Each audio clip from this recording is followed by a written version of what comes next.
नवोत्थनम सूत्र 7वीं और 8वीं गाथा।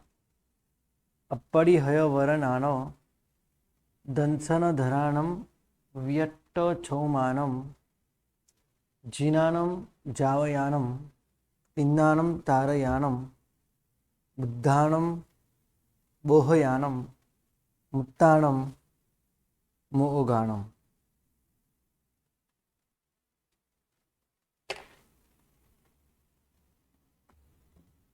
अप्रतिहत जिनका ज्ञान है और दर्शन है, यानी अप्रतिहत स्वरूप केवल ज्ञान और केवल दर्शन के जो धारक है, व्यट्ट छौमानम नाश किया है जिन्होंने छद्मस्त यानी अज्ञानता जिन्होंने संपूर्ण नष्ट की है, ऐसे अरिहंत परमात्मा को मेरा नमस्कार हो। नमुत्थुनम। जीनानम जावयानम तिन्नानम तारयानम बुद्धानम बोहयानम मुक्तानम मोगानम, यानी जिन्होंने राग द्वेष को जीता है, ऐसे तीर्थंकर परमात्मा। जीनानम जावयानम सिर्फ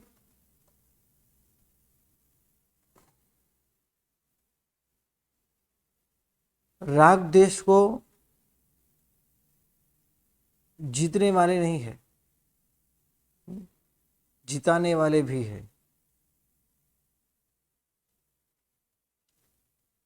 तीर्थंकर परमात्मा सिर्फ राग द्वेष को जीतते नहीं है, वो जिताने वाले भी है।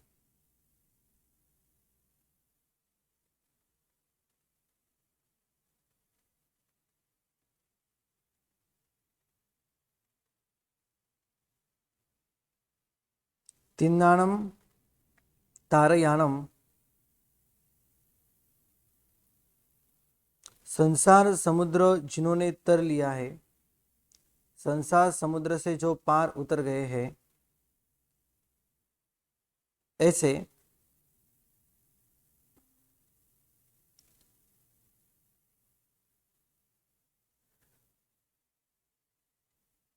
तीर्थंकर परमात्मा को मेरा नमस्कार हो।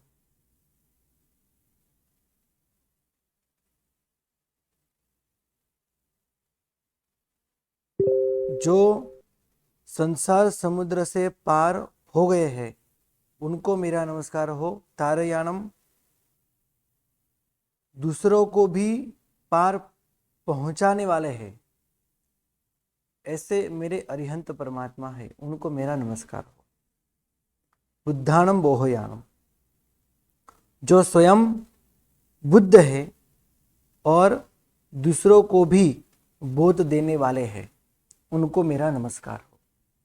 मुत्ताणम मोगाणम जो कर्म से संपूर्ण मुक्त है और दूसरों को मुक्ति दिलाने वाले हैं, उनको मेरा नमस्कार हो।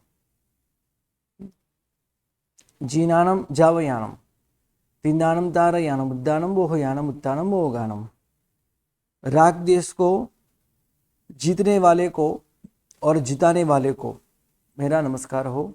तिन्नानम तारयानम संसार समुद्र से पार हो गए हैं और दूसरों को भी पार पहुंचाने वाले हैं, ऐसे तीर्थंकर परमात्मा को मेरा नमस्कार हो। बुद्धानम बोहयानम जो स्वयं बुद्ध है, ज्ञानी है और दूसरों को भी बोध देने वाले हैं,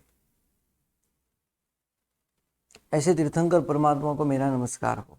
और मुक्तानम मोगानम जो कर्म से संपूर्ण मुक्त हुए हैं और दूसरों को भी कर्म से जो मुक्त करवाते हैं, ऐसे मुक्ति दिलाने वाले, ऐसे तीर्थंकर परमात्मा को मेरा नमस्कार हो। आगे सव्वनुनम सव्वदरिसीनम शिव मयल मरुव मणंत मखय मव्वाबाह मपु नरावित्ति सिद्धि गई नामधेयम ठाणम संपत्तानम नमो जिनानम जीय भयानम। नौमी गाथा और सबसे अच्छी गाथा भी कह सकते हैं हम। सव्वन्नूनम सव्वदरिसीनम, सर्वज्ञ को और सर्वदर्शी को मेरा नमस्कार हो। और भी कहते हैं शिव वैल मरुव मणंत,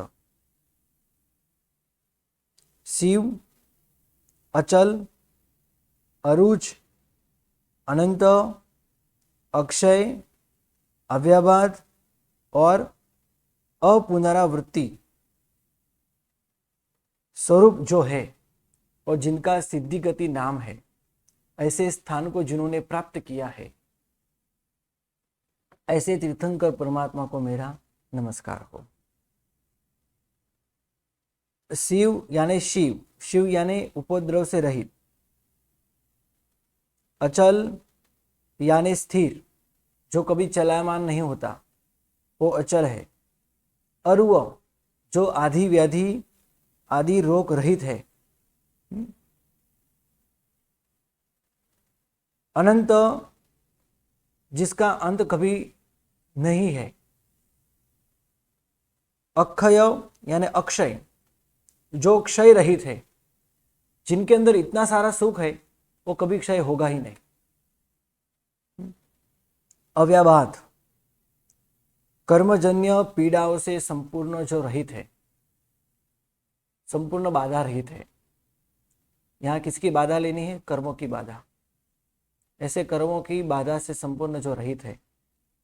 और जो स्थान ये स्थान ऐसा है जो स्थान से कभी कभी कोई जीव पीछे नहीं हटता, जहां से यानी जहां जाने के बाद वापस आना नहीं है।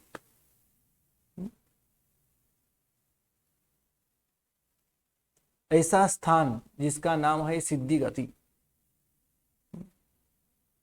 ऐसे सिद्धि गति नाम वाले स्थान को संपत्तानम,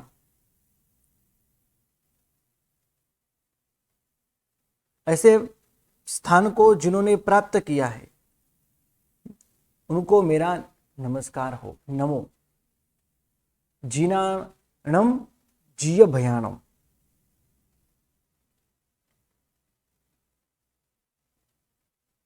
जिनों को और भय जीतने वाले को मेरा नमस्कार हो।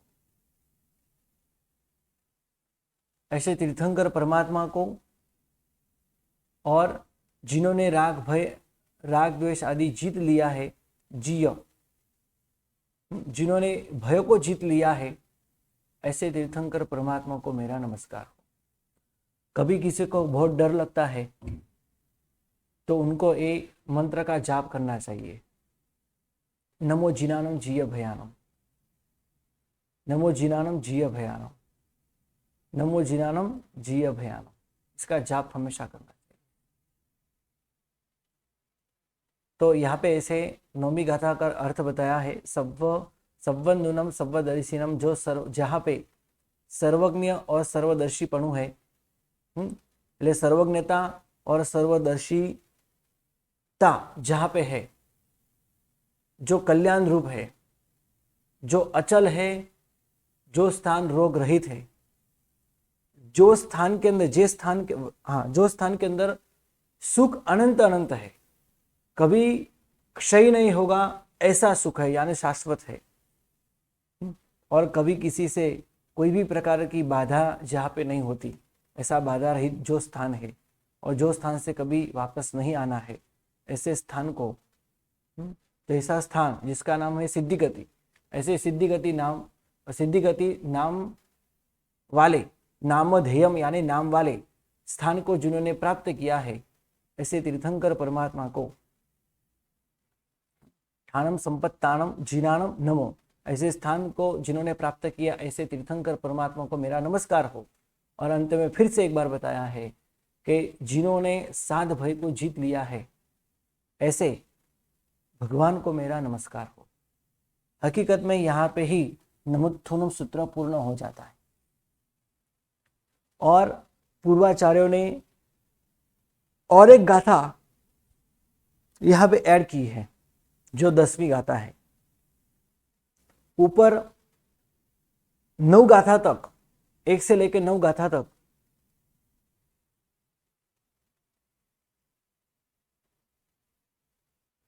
भाव तीर्थंकर की बात की है, और आगे 10वीं गाथा के अंदर द्रव्य तीर्थंकर भगवान की बात की है। जे अय्या सिद्धा जे भविष्यन्ति नागये काले संप वर्तमाना सव्येति विहेन वंदामि। जो कोई भूतकाल में सिद्ध हो चुके हैं, जे भविष्यन्ति, और जो कोई भविष्य में, कि जो काल अभी तक आया ही नहीं है, ऐसे भविष्य काल में जो सिद्ध होने वाले हैं, जे भविष्यन्ति अनागये काले। यहाँ अनागत शब्द है, अनागत यानी जो काल अभी तक आया नहीं है, ऐसा भविष्य काल। जे भविष्यन्ति नागये, जो काल आज तक आया नहीं है, यानी वो जो भविष्य में आने वाला है, ऐसे काल में जो सिद्ध होने वाले हैं। और संपय्य वर्तमाना, और संप्रति यानी वर्तमान काल में जो विद्यमान है, वर्तमाना, वर्तमान काल में जो अभी सिद्ध हो रहे हैं, वर्तमान काल में है और सिद्ध होने वाले हैं बहुत ही नजदीक समय में, लेकिन अब भी आज यहाँ पे विराजमान है, ऐसे सिमंदर स्वामी आदि, ऐसे तीर्थंकर परमात्मा को सव्येति विहेन वंदामि। ऐसे सर्व तीर्थंकर भगवान को, सर्व द्रव्य जिनको तिविहेन यानी मन से, वचन से और काया से मैं वंदन करता हूँ। वंदामि, मैं वंदन करता हूँ।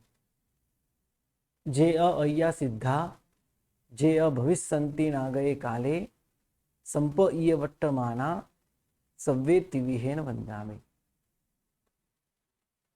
इस गाथा में दो ऐसे शब्द है कि जिनका मीनिंग एक ही निकलता है, अनागत और भविष्य काल। अनागत काल, भविष्य काल। कहाँ पे ऐसे 2 शब्द हैं? अनागत काल और भविष्य काल।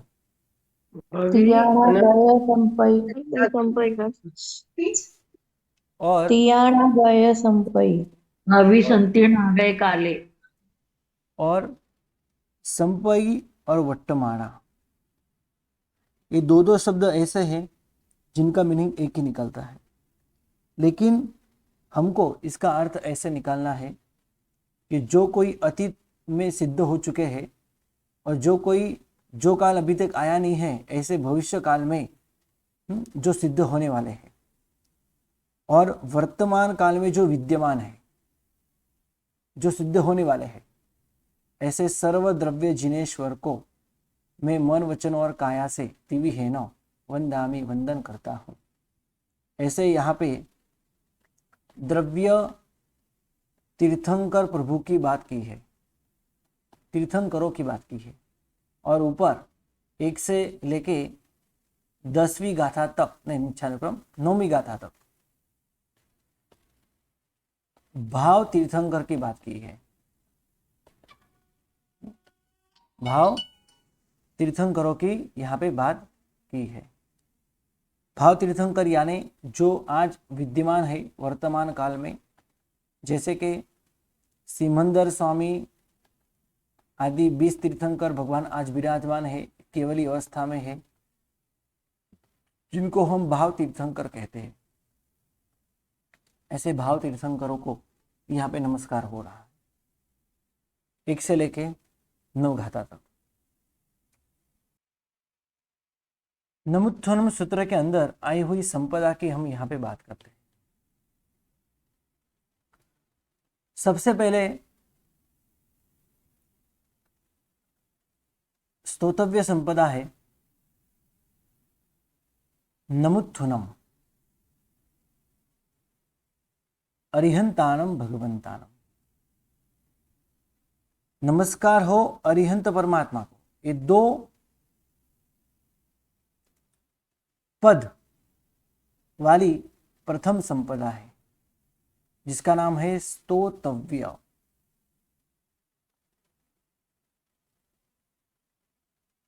ये स्तोतव्य यानी यहां पे इस संपदा के अंदर स्तुति करने योग्य कौन है, इसकी यहां पे बात की है। तो यहां पे स्तुति करने योग्य कौन है? तीर्थंकर परमात्मा है। तो इस संपदा के अंदर तीर्थंकर परमात्मा, अरिहंत परमात्मा की बात की है, इसलिए वो स्तोतव्य संपदा है। स्तोतव्य, स्तुति करने लायक कौन है? अरिहंत परमात्मा। तो अरिहंत परमात्मा की यहाँ की बात की है, जो स्तुति करने लायक है, इसलिए वो स्तोतव्य संपदा है। यानी हम यहाँ पे नमस्कार कर रहे हैं, भगवान की स्तुति कर रहे हैं, तो लेकिन वो स्तुति करने योग्य कौन है, जिसकी बात ऐसे प्रथम गाथा के अंदर उन्होंने की है। दो पद वाली ये प्रथम संपदा स्तोतव्य संपदा है। नमुत्थुनम, अरिहंतानम, भगवंतानम। आईगरानम, तिथयारानम, स्वयं समुद्धानम, ये तीन पद वाली दूसरी संपदा है और जिसका नाम है ओघ हेतु संपदा।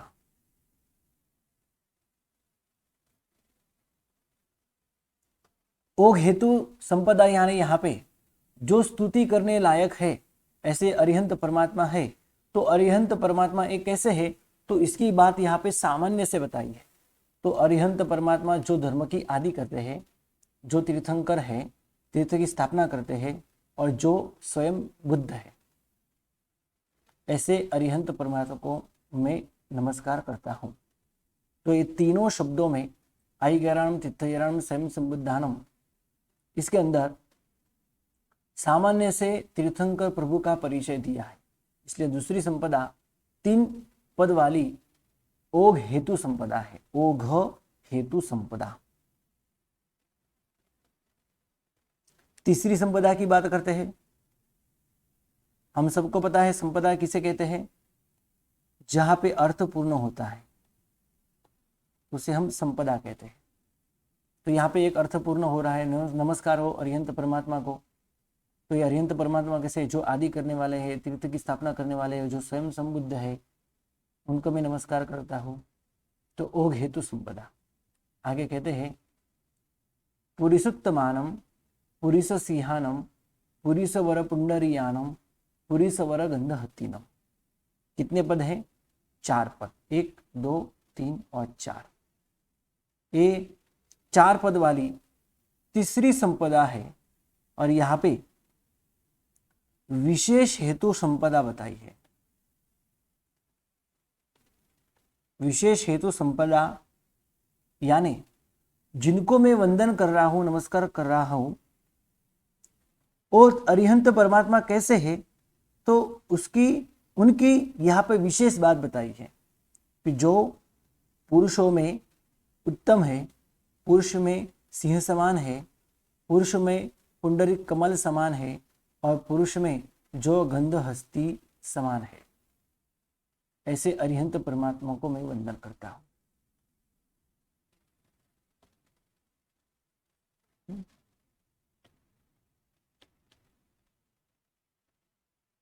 तीन संपदा हुई, राइट।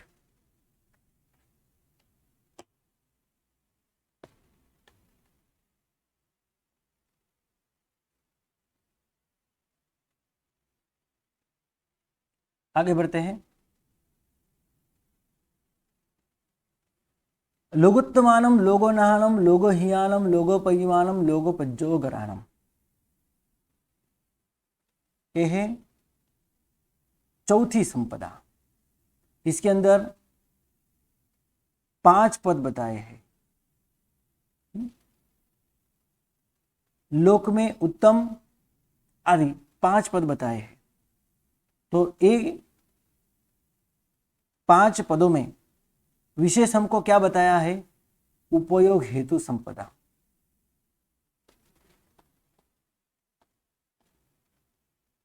उपयोग हेतु संपदा।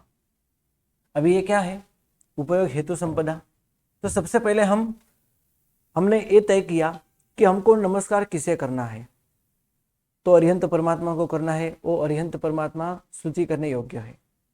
सामान्य से अरिहंत परमात्मा का परिचय दिया, आई ज्ञानम विद्यानम स्वयं संबुद्धानम। इसके बाद विशेष परिचय दिया, पुरुषोत्तमानम पुरुषसियानम पुरुषोपंडयानम पुरुषोरगंधातीनम।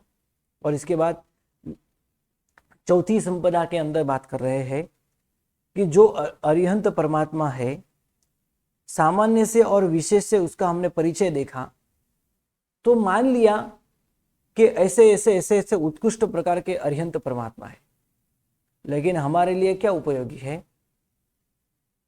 मान लिया कि वो पुंडरिक समान है, श्रेष्ठ पुंडरिक समान है, श्रेष्ठ गंध हस्ती समान है, बलवान सिंह समान है, पुरुष में सबसे श्रेष्ठ है, चलो से ये सब मैंने मान लिया, लेकिन हमारे लिए क्या उपयोगी है? तो इसकी बात यहाँ फिर से की है। हमको शायद यहाँ पढ़ते समय ही आपको यहाँ पे क्वेश्चन हुआ होगा कि पुरुषोत्तमानम और लघुत्तमानम ये दोनों में अंतर क्या है? जो पुरुषों में उत्तम है और लोक में उत्तम है, इसमें अंतर क्या है? ऐसे 2 बार बताने की क्या जरूरत है? जो तीनों लोक में उत्तम होते हैं वो पुरुषों में उत्तम होते ही है। तो यहाँ पे दूसरी बार बताने का कारण, क्योंकि यहाँ पे पूरी एक संपदा चेंज हो जाती है। लघुत्तमानम, लोगोनाहनम, लोगोहियानम, लोगोपयवानम, लोगोपज्जोगानम, तीनों लोक के सभी जीवों को वो उपयोगी बनते हैं, इसलिए वो उत्तम है। ऐसा नहीं है कि सिर्फ 2.5 द्वीप के 2.5 द्वीप के मनुष्यों को ही वो उपयोगी बनते हैं, स्वर्गवासी देवताओं को भी ये उपयोगी बनते हैं, अनुत्तरवासी ग्रैविकवासी देवताओं के लिए भी वो उपयोगी बनते हैं, भगवान तीर्थंकर परमात्मा। क्योंकि उनका मन के अंदर भी कोई क्वेश्चन आदि होते हैं तो जवाब देने में समर्थ तीर्थंकर परमात्मा ही होते हैं। तो लोगोत्तमानम, लोगनाहनम, लोक में उत्तम और लोक के नाथ। तो विशेष हेतु संपदा के अंदर भगवान हमारे लिए बहुत ही ज्यादा उपयोगी है, क्योंकि हमारे ऊपर वो भगवान उपकार करते हैं।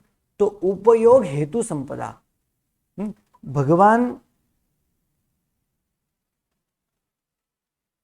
लोक में इसीलिए उत्तम है कि तीनों लोक के सभी जीवों को वो उत्तम है, वो भगवान उपयोगी बनते हैं। हर किसी के मन के क्वेश्चन का आंसर देके भगवान उपयोगी बन सकते हैं, इसलिए तीनों लोक में उत्तम है। लोगनाहनम, भगवान सभी लोक के नाथ है। नाथ का अर्थ हमें पहले किया है, लालन पालन करने में जो समर्थ होते हैं, दीक्षा देते हैं, दीक्षा का पालन भी करवाते हैं, रक्षा भी करते हैं, और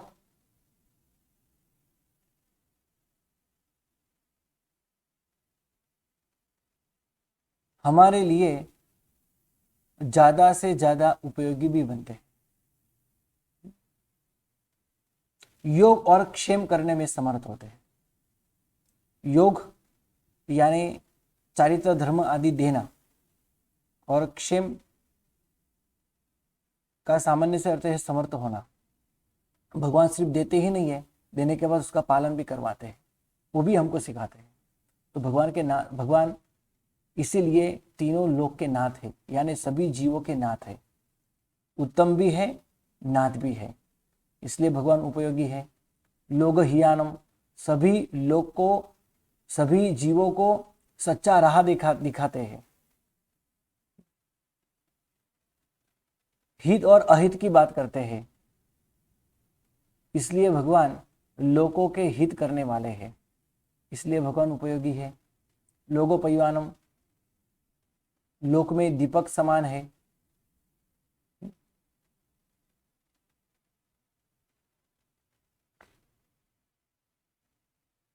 लोगोपज्जोगरानम, और भगवान दीपक के समान है, तो इसका अर्थ ये हुआ कि भगवान सिर्फ केवल ज्ञान की प्राप्ति नहीं करते, दूसरों को करवाते भी है। जैसा एक दीपक जैसे एक दीपक दूसरे दीपक को प्रज्वलित करता है, वैसे भगवान का सुंदर चारित्र जिसके प्रभाव से अन्य जीवों के अंदर भी चारित्र गुण प्रकट हो जाता है। इसलिए भगवान दीपक के समान है। इसलिए भगवान सभी लोक के लिए, सभी जीवों के लिए उपयोगी है। और लोग प्रज्योगरानम, लोक में प्रद्योत यानी प्रकाश करने वाले हैं, अज्ञान को दूर करने वाले हैं।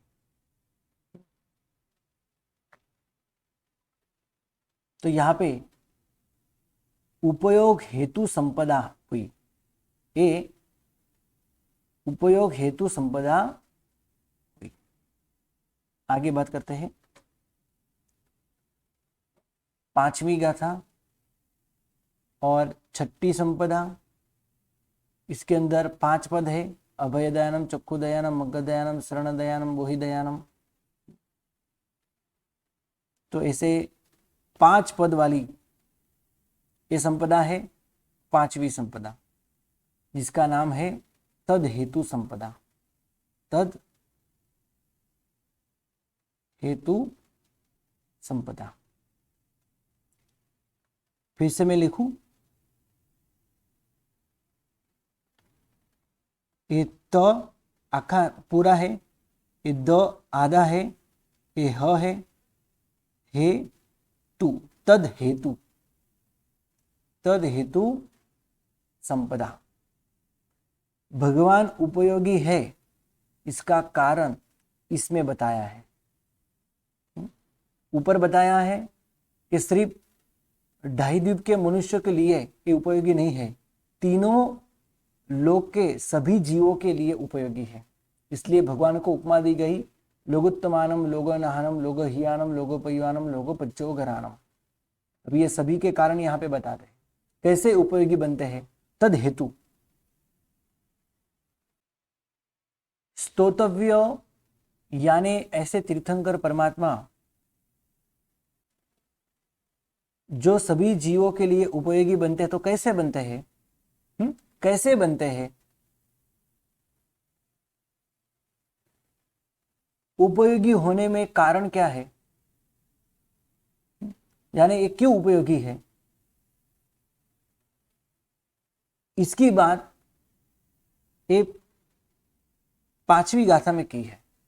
इसलिए तद हेतु, तद यानी उपयोग, तद यानी उपयोग। सभी जीवों के लिए उपयोगी कैसे बनते हैं, इसका कारण इसमें बताया है। सभी जीवों को भगवान अभयदान देते हैं, भगवान सच्ची राह दिखाते हैं, सच्चा मार्ग बताते हैं और सम्यक दर्शन देते हैं। हेलो, कौन बोलो? क्या थी? हाँ हाँ हाँ हाँ, એ તો એમનો નંબર જુદો છે, આ તો જયેશભાઈનો નંબર છે, 98 વાળો નંબર છે, 98 700 વાળો નંબર છે નો નંબર? એ હા વાંધો.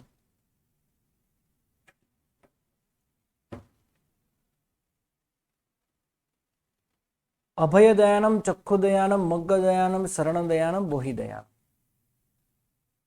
ऐसे उपयोगी है हमारे भगवान हमारे लिए, क्योंकि सभी जीवों को अभयदान देते हैं। हमको भी अभयदान भगवान से हमको मिला है, तो हमारे लिए भगवान उपयोगी है।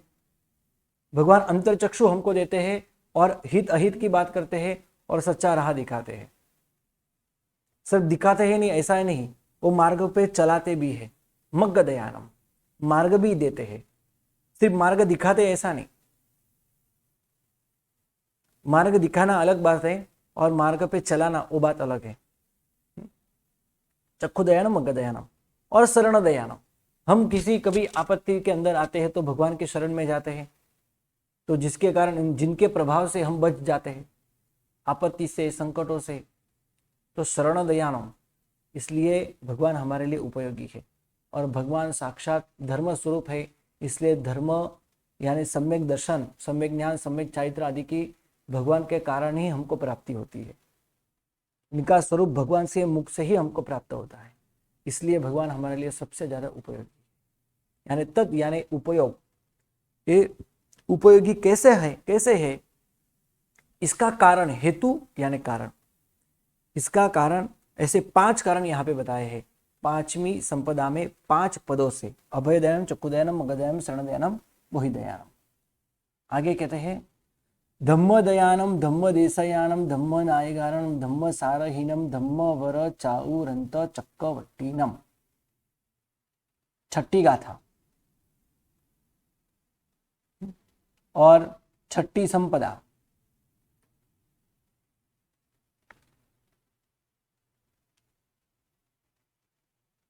इसके अंदर भी 5 पद है, धम्मदयानम, धम्मदेशयानम, धम्मनायगानम, धम्मसारीनम, धम्मवर चावरंत चक्रवर्तीनम। 5 पद वाली छठी संपदा, और इसका नाम है सविशेष हेतु, सविशेष उपयोग संपदा। भगवान इस तरह से ज्यादा भगवान हमारे लिए उपयोगी बनते हैं। उपयोगी तो है, ऊपर भी हमने इसकी बात की, क्योंकि भगवान लोक में उत्तम है, लोक के नाथ है, लोक के हित करने वाले हैं, और भी सविशेष उपयोग भगवान के, और भी भगवान के और भी उपयोग की बात या फिर उपकार की बात यहाँ पे हमको बताई है, दर्शाई है कि भगवान साक्षात हमको धर्म देते हैं, क्योंकि इस संसार में सबसे ज्यादा सबसे श्रेष्ठ कोई हो तो ये धर्म ही है। धर्म का दान करना ये सर्वश्रेष्ठ धर्म है।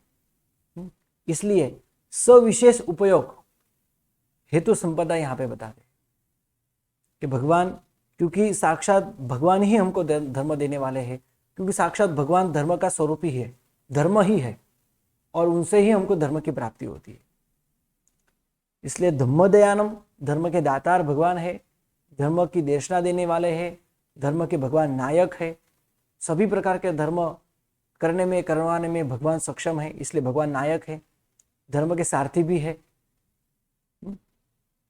कुछ धर्म का पालन करते हुए हम कमजोर हो जाते हैं तो भगवान हमको उस धर्म के अंदर स्थिर करते हैं, करवाते हैं और आगे भी बढ़ाते हैं, इसलिए धर्म के साथी भी है। और 4 गति का अंत करने वाले ऐसे तीर्थंकर परमात्मा है, हमारे 4 गति का नाश करने में समर्थ भगवान है। तो सविशेष उपयोग हेतु संपदा, छठी संपदा बताई जो 5 पद वाली है। अपरिहय वर्णान दंसधरणम व्यक्त छो मानम। 7वीं गाथा के अंदर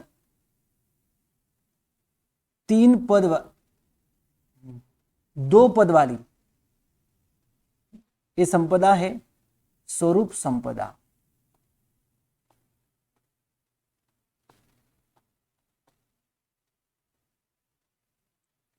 यानी भगवान कैसे है ये भगवान का स्वरूप यहां पे बताया है।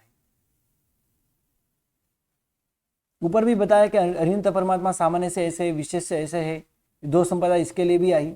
और भी एक बात बताई कि भगवान का ये सर्वश्रेष्ठ गुण है। हाँ, गुणों के अंदर सर्वश्रेष्ठ गुण कौन सा है? तो अनंत ज्ञान, अनंत दर्शन। इसलिए ये दोनों गुणों की यहाँ पे विशेष बात की है। अपरिहय वर्णान दंसन धराणम व्यक्त छुमाणम। तो ये पूरा एक पद है, अपरिहय वर्णान दंसन धराणम, और व्यक्त छुमान ये दूसरा पद है। ऐसे 2 संपदा, 2 पद वाली ये 7वीं संपदा है, स्वरूप संपदा। भगवान किस स्वरूप में है? इस स्वरूप में भगवान है जिनका केवल ज्ञान कभी किसी से नाश नहीं हुआ, कभी नहीं होगा।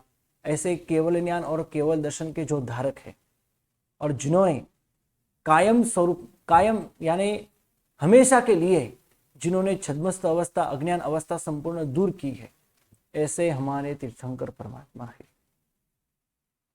देखो आगे पीछे तीर्थंकर परमात्मा की बात की है और बीच में तीर्थंकर परमात्मा की गुणों की सविशेष उपयोग, सामान्य उपयोग की बात की है। तो ये शाश्वत सुख की कभी किसी ने बनाया नहीं है, लेकिन इसी स्वरूप में है। राइट, आगे बढ़ते हैं। जीनानम जावयानम तिन्नानम तारयानम बुद्धानम बोहयानम उत्तानम मोहगानम।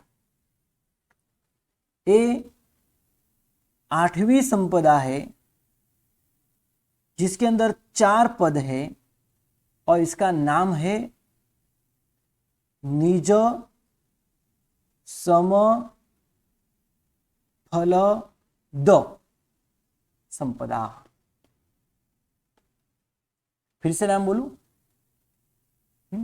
निज सम फल द। चलो फिर से एक बार यहां पे लिखता हूं, निज सम फल द। मैंने द अलग क्यों बताया, इसकी बात हम आगे करते हैं। निज यानी खुद, तीर्थंकर परमात्मा।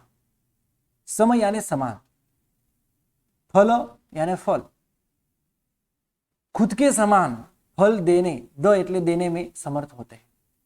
निज सम फल द। जैसे नेमिनाथ भगवान किसी को नेमिनाथ बना सकते हैं, महावीर स्वामी भगवान किसी को महावीर स्वामी भगवान बना सकते हैं। कभी ऐसा हमने नहीं सुना, कभी सुनने में नहीं आएगा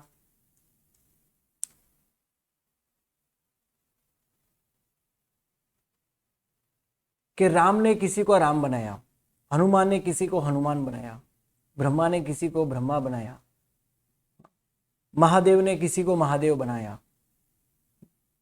कभी ऐसा आपने सुना नहीं होगा। लेकिन हमारे परमात्मा इतने दयालु है। निज सम फल दो यानी खुद के समान किसी को पदवी देते हैं।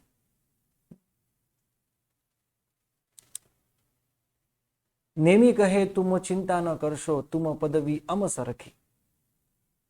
नेमिनाथ भगवान कहते हैं श्री कृष्ण महाराज को, तुम चिंता मत करो, क्योंकि अगली 24 में आप मेरे समान तीर्थंकर बनेंगे। हमारे ही भगवान ऐसे हैं, किसी को भगवान बनाते हैं।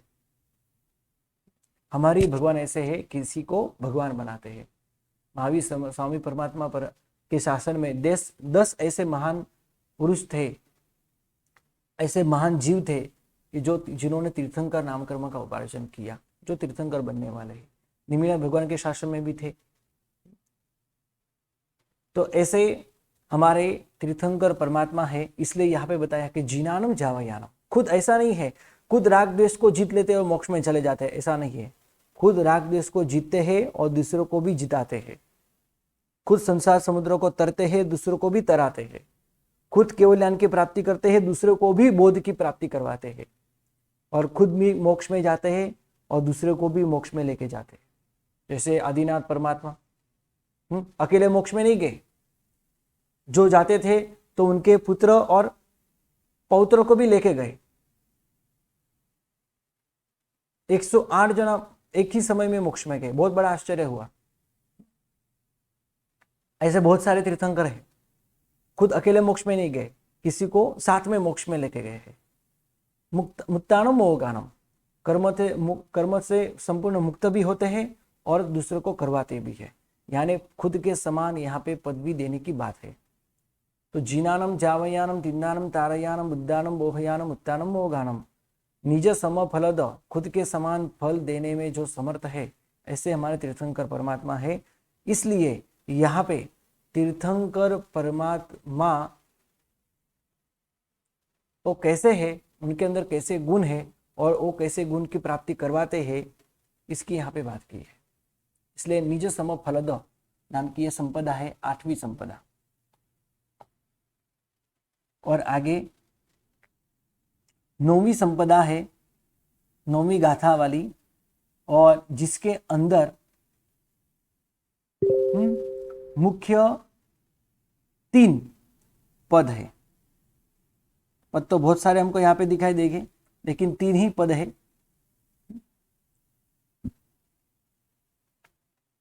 और ये 9वीं संपदा है, और 9वीं संपदा का नाम है मोक्ष संपदा।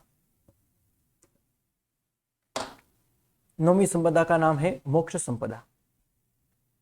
यहां पे मोक्ष का स्वरूप बताया है, जहां पे सर्वज्ञता, सर्वदर्शिता, जहां पे कल्याण है, जो स्थान अचल है, जो स्थान रोग रहित है, जो स्थान अनंत है, जो स्थान अक्षय है, बाधा रहित है, जहां से कभी घूमना फिर पीछे फिर कभी वापस आना नहीं है, जिसका नाम सिद्धि गति है, ऐसे स्थान को जिन्होंने प्राप्त किया है, ऐसे तीर्थंकर परमात्मा को मैं नमो नमस्कार करता हूं।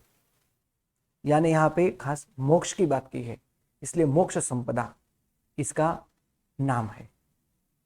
और आगे तीर्थंकर परमात्मा की बात की है, अतीत, अनागत और वर्तमान। इसकी कोई संपदा तो शास्त्र में बताई नहीं है, लेकिन हमको कहना है तो कह सकते हैं द्रव्य तीर्थंकरों की संपदा, द्रव्य तीर्थंकरों की संपदा। ऊपर भाव तीर्थंकरों की संपदा आई, तो यहाँ पे द्रव्य तीर्थंकरों की संपदा है। अतीत, अनागत, भविष्य काल और वर्तमान काल, भूतकाल, ये तीनों काल के सभी तीर्थंकर परमात्मा को यहाँ वंदना हो रही है। जो द्रव्य तीर्थंकर की संपदा हम आगे 10वीं संपदा कह सकते हैं। तो ऐसे हमने यहाँ पे आज नमोत्थनम सूत्र की बात की। कल आपको कोई प्रश्न हो तो आप पूछ सकते हो। आज टाइम हो चुका है, तो भाविका बेन आप कल प्रश्न पूछ सकते हो, निर्मला बेन आप कल प्रश्न पूछ सकते हो। कल क्लास है, परसों से क्लास नहीं है। बस आज इतना ही। प्रणाम, नमो नमः। शांति।